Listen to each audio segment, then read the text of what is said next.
Manchester United boys, आज हम United से रिलेटेड काफ़ी सारी बातें करेंगे, ट्रांसफ़र से रिलेटेड, चाहे वो योकेरेश हो, चाहे वो वॉटकिंस हो, चाहे वो एम्बुएमो की डील, इन सब के बारे में बात करेंगे। बट सब कुछ स्टार्ट करने से पहले यहाँ पे हमें रुकना चाहिए और सोचना चाहिए। मुझे पता है आप सबको पता ही चल गया होगा अभी तक, बट मेरे लिए बहुत डिप्रेसिंग सी न्यूज़ थी, क्योंकि सुन के कि डिएगो जोटा सडनली, जब मैं सुबह उठा तो मैं देख रहा हूँ अपने यूट्यूब पे इतने सारे मैसेजेस भाई लोगों के, रेस्ट इन पीस डिएगो जोटा, डिस्कॉर्ड पे, और फिर सोशल मीडिया से पता चलता है। इतनी डिप्रेसिंग वाली न्यूज़ यार, I just feel so sad, so bad. जितनी बार भी उसके बारे में सोचो तो बुरा ही लगता है। 29 ईयर्स ओल्ड, जिनको नहीं पता लिवरपूल का फॉरवर्ड है, लिवरपूल के लिए खेलता है, और जो यूनाइटेड फैंस हैं या across Everton fans, Liverpool fans तो बिल्कुल of course they were so sad, but across football fraternity, even this goes beyond football, this actually touches every sports. मतलब बहुत सारे और स्पोर्ट्स में भी मौन व्रत रखे गए और बिल्कुल रिस्पेक्ट, ट्रिब्यूट्स मिले डिएगो जोटा को, राइटफुली सो। जितने भी जर्नलिस्ट हैं सबसे बात करो आप, जितने भी ex manager Jurgen Klopp, Cristiano Ronaldo, और जितने भी उसके पोर्चुगीज फुटबॉल के टीममेट्स हैं, वुल्स जहां पे वो पहले खेलता था, सबके सब they only had good things to talk about Diego Jota, and everyone is heartbroken within Liverpool, within Portuguese football team, within football fraternity, people like you and me, और beyond then that even पूरे sports में, और even humanly हम सारे connected हैं यार। मतलब वो फादर भी था, हस्बैंड भी था। बंदे की लाइफ देखो, पिछले 1 महीने में उसने अपनी नेशंस लीग जीत गई पोर्चुगल के साथ, लिवरपूल के साथ चैंपियंस अपना बन गया वो ईपीएल का, और बंदा 10-11 दिन पहले उसने अपनी शादी करी है। उसके 3 बच्चे हैं और अपनी लॉन्ग टर्म गर्लफ्रेंड के साथ उसने शादी करी है 10-11 दिन पहले, और अपने भाई के साथ एक कार क्रैश में उसकी डेथ हुई है। कार की फुटेजेस वगैरह आई हैं जहाँ पे वो पूरी कार जल रही थी। सो डेवेस्टेटिंग। उसका भाई भी पोर्चुगीज 2nd डिवीजन में खेलता था, आंड्रे, और वो उससे भी 5 साल छोटा था। सो इट्स सो डिप्रेसिंग यार। मतलब but I just send my prayers to Diego Jota, और मैं आपके सामने रुक के बोलना चाहता था, आई नो आपने भी अपनी प्रेयर्स भेजी होंगी, एंड आई विश कि उसकी फैमिली को हिम्मत मिले ये सब डील करने के लिए, which is surely and most difficult thing to deal with. दोस्तों, मैं आगे ज़रूर हम बात करेंगे, हम अपनी जो डेली का काम है हम वो सब कुछ करेंगे, हम बात करेंगे, and of course we'll start off with some news related to Manchester United और ट्रांसफर्स। सो बेसिकली एक ट्रांसफ़र है जिस पे मैं बहुत ज़्यादा इंटरेस्टेड हूँ, क्योंकि कुछ पता चला है विक्टर योकेरेश के बारे में बेन जेकब्स के थ्रू, और ऑली वॉटकिंस के बारे में पता चला है। बेसिकली मैं वीडियो के एंड तक आते आते आपको कुछ बहुत ही इंपॉर्टेंट चीज़ें बताऊंगा बेन जेकब्स ने जो बोली हैं, जो आपको नेक्स्ट सीजन की थोड़ी बहुत हिंट भी दे देगा। और फब्रिज़ियो रोमानो की भी कुछ अपडेट्स हैं, इंक्लूडिंग, पहले तो ये सुन लो यार, एंटनी इलांगा की डील होने वाली है, न्यूकासल उसको खरीदने वाली है 55 मिलियन पाउंड। तो हम इसको क्यों डिस्कस कर रहे हैं? क्योंकि ये फ्री के 5 मिलियन से ज़्यादा पैसे यूनाइटेड को मिल जाएंगे, क्योंकि यूनाइटेड ने नॉटिंघम फॉरेस्ट में बेचा था एंटनी इलांगा को, हमारी अकेडमी का प्लेयर है। अब उस पर छोटा मोटा एक सेल ऑन क्लॉज था, जिसके कारण यूनाइटेड को अब जब न्यूकासल 55 मिलियन से भी ज़्यादा में उस प्लेयर को खरीदेगी, तो यूनाइटेड को 5 मिलियन से थोड़ा ज़्यादा पैसा मिलेगा as a sell on clause, which is a good thing. जहाँ पे हम लिटरली चवन्नी अठन्नी जहाँ पे इनियोस इकट्ठी कर रही है, वहाँ पे 5 मिलियन ऐसे मिल रहे हैं। This is going to be huge. Mbeumo की डील बहुत बहुत क्लोज है, ये मैं 25 दिन से बोल रहा हूँ, बट अब वापस एक बार बता देता हूँ, क्योंकि एक और नई अपडेट आई है, मेरे को भी बहुत फ्रस्ट्रेटिंग लग रही है भाइयों। I please hang in there. Brentford 62.5 million के आसपास मांग रही है, उनकी एक्सपेक्टेशन वही थी। अब आप बोलोगे यस, लेकिन पिछली बिड तो यूनाइटेड ने 62.5 की मारी दी थी, 55 मिलियन फिक्स और 7.5 मिलियन के एड ऑन्स। सो बेन जेकब्स बता रहा है कि उनको जो एड ऑन्स हैं, जो शायद मिले शायद ना मिले, उस पर ज़्यादा ध्यान नहीं है उनका। बेसिकली स्ट्रक्चर पे ध्यान है कि यार या तो आप 70 बना दो, लेकिन उसमें ऐसे हो कि हमें 60-65 के बीच में पैसा मिल जाए इसका, तो वो काइंड ऑफ गारंटीड हो। चाहे वो फिक्स आप कर दो, कोई एड ऑन मत डालो।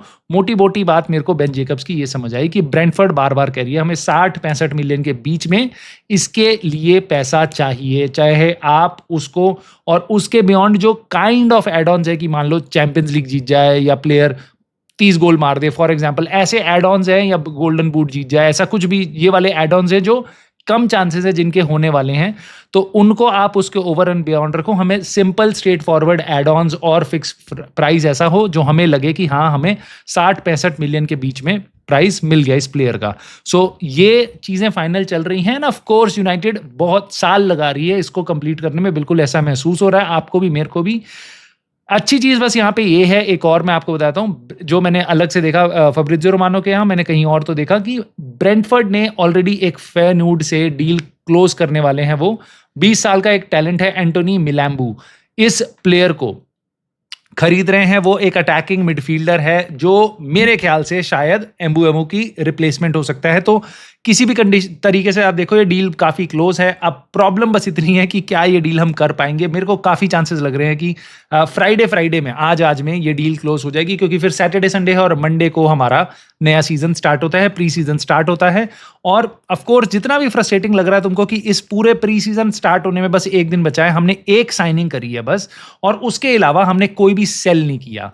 सो I know we are very slow, I know we do not strike as a club. हम बिल्कुल ऐसी हरकत नहीं कर रहे जो वापस ऊपर जाना चाह रहे हैं, हम बिल्कुल 15 से 12 पे जाना चाह रहे हैं, ऐसी हरकत लग रही है मेरे को हमारी ट्रांसफर विंडो की। बट हम आगे बात करते हैं कुछ चीज़ों के बारे में। एक प्लेयर जो हमें लिटरली टॉप 4 तक पहुंचा सकता है वो है भाई विक्टर योकेरेश। कौन है यहाँ पे जो कहेगा कि भाई विक्टर योकेरेश यूनाइटेड में अगर आ जाएगा तो यूनाइटेड लिटरली काफी प्लेसेस ऊपर जा सकती है? कोई नहीं, राइट? मतलब सब यही बोलेंगे, राइट?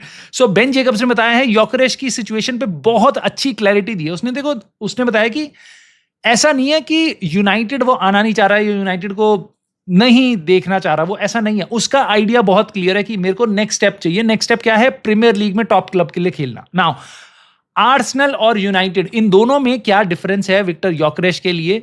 विक्टर योकेरेश को पता है कि भाई आर्सेनल मेरी डील अभी कर सकती है, as soon as they want they can do the deal. However United के साथ हम वो डील नहीं कर सकते जब तक हम किसी प्लेयर को ना बेचें।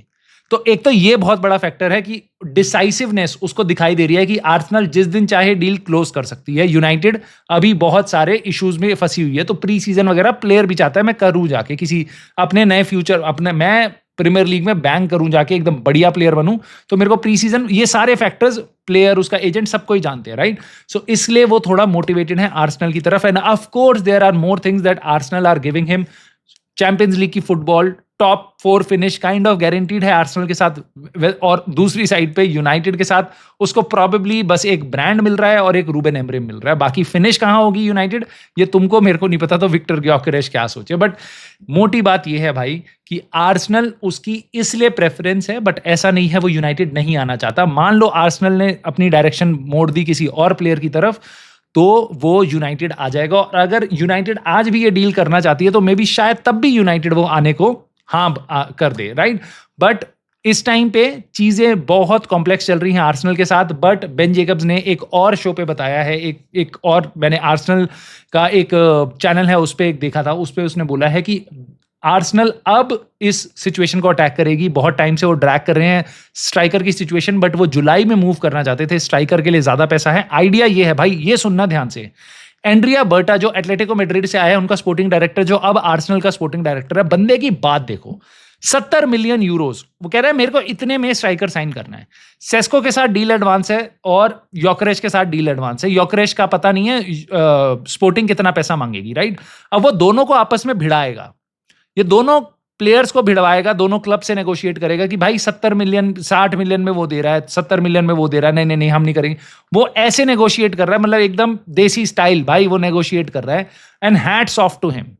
उसके साथ साथ वो सिमिलर स्ट्रैटेजी अपनाएगा अपने विंगर्स के लिए, क्योंकि देखो उसके लिंक्स आ रहे हैं। अब नोनी मेडुवेके से बात चल रही है, एबेरेची एजे के साथ बात चल रही है, रॉड्रिगो के लिए वेट कर रहे हैं। सुनने में आ रहा है मार्टिनेली सऊदी भी जा सकता है, सो उनको पैसा भी मिल सकता है। सो वो वापस काफी सारे टारगेट्स के साथ मूव कर रहा है। They are very very very busy. United को अगर आप तुम कंपेयर करोगे तो तुम्हें डिप्रेशन हो जाएगा। मैं लिटरली कह रहा हूं, मत करना, क्योंकि तुम्हारे दिमाग में यही आएगा, यार हम बार बार बोल रहे हैं हम पहले एम्बुएमो की डील खत्म कर लें, फिर किसी को सेल कर दें, उसके बाद स्ट्राइकर को साइन करेंगे। तो हमें हर चीज एक के बाद एक क्यों करनी पड़ती है? आर्सेनल 5 प्लेयर के साथ कैसे लगातार बात कर रही है एक साथ, और देन वो फाइनल डिसीजन करेंगे after they have already sign 3-4 players, right? So ये मेरे लिए बैफलिंग है, बट सर्टेनली सोशल मीडिया पे और किसी भी बड़े जर्नलिस्ट का आप आर्टिकल नहीं देखोगे बर्टा को प्रेस करते हुए। बट हाँ, यूनाइटेड में ओमार बराडा, जेसन विलकॉक्स, इनके लिए गाथाएं लिखी जाती हैं कि कितने अमेजिंग है, यूनाइटेड को कितना बड़ा बना रहे हैं ये, राइट। खैर, ये मेरा डिप्रेशन है, इसको मैं दर्द को अपने साइड रखता हूं, काम की बात आपसे शेयर करता हूं जो कि ऑली वॉटकिंस से रिलेटेड है, क्योंकि ये एक स्ट्राइकर है जो शायद आप देख सकते हो यूनाइटेड में ना। बट बेन जेकब्स ने बताया है कि यूनाइटेड लाइक वॉटकिंस, और यूनाइटेड ने कुछ दिन पहले बात करी है, लेकिन हमने जोकरेश से भी बात करी है और हमने ऐसे 100 अलग अलग प्लेयर से बात करी है, मिट्रोविच वगैरह सबकी बस इंक्वायरी ली है। सो उससे ज्यादा वॉटकिंस के साथ इस टाइम पे यूनाइटेड का बहुत कुछ नहीं है, और everything depends upon sales. Maybe later in the window या जुलाई मिड से जुलाई एंड के बीच में यूनाइटेड स्ट्राइकर को अटैक करे। और ये सुन के मेरा दिमाग खराब होता है कि भाई, मतलब जब हम प्री सीजन टूर पे हमारी टीम खेल रही होगी, लीड्स और वेस्ट हैम ये सारे यूएस में, तब हम स्ट्राइकर को अटैक करेंगे सिचुएशन को। अब जब हम अटैक करेंगे तो हमारी 1 2 3 4 बिड तो पहले काम नहीं आएंगी। ये भाई आप पक्का मान लो, हम अगस्त से पहले किसी स्ट्राइकर को साइन नहीं करने वाले। And this to me is shameful, shame on Ineos. मैं साफ सीधा बात बोल रहा हूं भाई, this is a shame on Ineos. अगर हम रूबेन एमरिम को सीरियसली यूएस टूर पे जाने से पहले एक स्ट्राइकर नहीं देख सकते, ठीक है। सेल करना है, तुम्हारा काम है, तुम्हें सेल करना है, तुम नहीं कर पा रहे, तुम्हारी प्रॉब्लम है, बट शेम ऑन यू। हमारे मैनेजर को उसका प्लेयर नहीं मिल रहा है, चाहे वो कोई भी स्ट्राइकर हो, जो भी करना है decisively, we should have acted faster, we are not. Denzel Dumfries की न्यूज मैंने आपसे शेयर करी थी, फब्रिज़ो रोमानो ने बताया था उसका रिलीज क्लॉज 25 मिलियन यूरोस का स्ट्रेट अवे रिलीज क्लॉज, मतलब 21 मिलियन पाउंड एक बार में पेमेंट करो, खत्म। नेक्स्ट साल की कोई ईएमआई नहीं बनानी उस प्लेयर की, ठीक है।